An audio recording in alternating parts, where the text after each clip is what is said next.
Hello, I'm Sherry Truhlar with Red Apple Auctions, and today I want to give you a couple of tips that you can use when you're trying to register your guests at your next auction fundraiser and you want to get their credit card information when they arrive instead of processing and collecting that credit card information as they leave. Now, there are a lot of questions that may come up around this. People usually say, well, what auction vendors are out there that I can use, software vendors that I can use to collect that credit card information up front? Or why do we want to collect that credit card information up front? Or, geez, is it necessary for us to collect credit cards at all?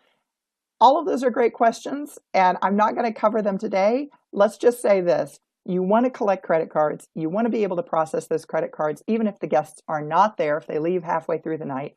And you want to be able to do this by collecting their credit card information up front because it eliminates lines at the end of the night. So let's zero in on two tips that I have for making sure that you can collect that credit card information. The first one is right up front. You do not want to give guests the opportunity to say no. You need to be very selective in who you choose to be your greeters. And the greeters is the person that I'm calling the volunteer who is first engaging your guest as they arrive, right? They're usually seated across the table from the guest as they're arriving. That's the greeter. Now, a couple of things. First, I don't want that greeter to be seated. I want them to be in a position of power, which means that they need to stand. So when John Smith, your guest, arrives and says, "Hi, I'm John Smith. What's the process here?" You want that greeter to be looking at them eye level to say, "Great, we're so glad you're here. What's your name?" And he's going to say, "John Smith." And they're going to say, "John Smith, that's great." And here's the important part. They're going to say this. They're going to say, "John, we're taking Visa and MasterCard tonight to register everybody. What's it going to be?" Okay? They do not say something like, "Hi, we're so glad you're here. Would you like to register your credit card tonight?" No, no, no, no, no. They don't say something like, "Hi, we're so glad you're here. We have a silent auction and a live auction. Would you like to register your credit card to avoid paying later?" No, no, no, no. They say, "Hey, we take Visa and MasterCard tonight. What's it going to be?" Or, "We take Visa, Discover, MasterCard, Amex. What's it going to be?" They're more or less saying, in order for you to get through these doors, you need to give a credit card. That's the approach. And if John wants to counter by saying, "Well, whoa, I don't want to give a credit card," then that's up to him to say he's not going to give a credit card. Maybe he'll say, "Well, oh gosh, we were planning on making a donation via check tonight." Then you can counter and say, "Oh, great, we'll take checks at the end of the night as well. There will be a line. I'm just preparing you for that. Visa credit card will allow you to avoid that line." But you don't want that guest, or excuse me, you don't want that greeter to give options to John. His only option is what credit card he's going to provide to you so that he and his wife can get into the registration or can get into the silent auction and go to the bar. That's the only thing you want to do. So standing, you want greeters who, have the right personality. But even if they're a bit more meek and mild, you want them, you can give them a position of authority by, number one, having them stand, and number two, using that language.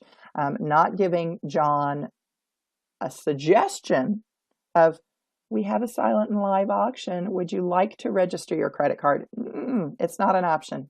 It's a requirement. Okay, so that's number one. Now, the second thing that you can do is you can offer an incentive for your guests. So this is more important usually the first year that you're offering this. Some people find that this to be a comfortable way to encourage people to give their credit cards, is that you can say, "Oh, John, we take Visa and MasterCard. And by the way, everybody who registers is entered into a drawing tonight for a $150 gift card to Morton's Steakhouse. So I want to make sure we get you involved in that too. So let's get you taken care of." There's a little process that we have to use at the registration table. So we're writing down their bid number and dropping it into the bucket for the Morton's gift card. But offering that incentive can also be important.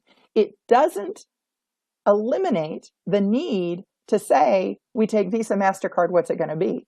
It's just an added incentive to show people that, hey, if you register properly tonight, everybody who registers their credit card gets to go into the glass bowl for a drawing. So that's a second way to do it. But keep in mind too, don't feel like you're in an industry and you're the only industry that would dream of asking for a credit card up front like this. My goodness, anybody who has stayed in a hotel in the United States, before they consume the service, before they use the night in the hotel. When they arrive at the hotel registration, they are required to hand over their ID and their credit card, and they haven't even consumed the service yet. It's no different than what you're doing at your auction gala, right? So if I show up at any hotel chain, they're going to say, oh, great, let's get you registered. I need driver's license and your credit card. Now, even if someone else is paying for my hotel room, I'm still required to turn over that credit card because I may raid the minibar, right? I may damage the property. And whoever's paying for my hotel room probably isn't going to pay for those damages to the hotel room or me raiding the minibar. So this is not unusual. And even if you don't stay in hotels and aren't familiar with that, just know that I'm willing to bet that your guests attending your gala are familiar with this process. So a lot of it is just how confident are you when you have your greeters approach, they aren't approaching, but have these greeters interact with your guests, because that's going to make a world of difference in how many credit cards you're able to pre-register, which makes your checkout a dream later. Trust me on that one. All right. For additional tips and ideas on how to improve your charity auction gala, head on over to redappleauctions.com. I'm Sherry Truhlar, the founder of redappleauctions.com. As always, hey, good luck to you in your next charity auction.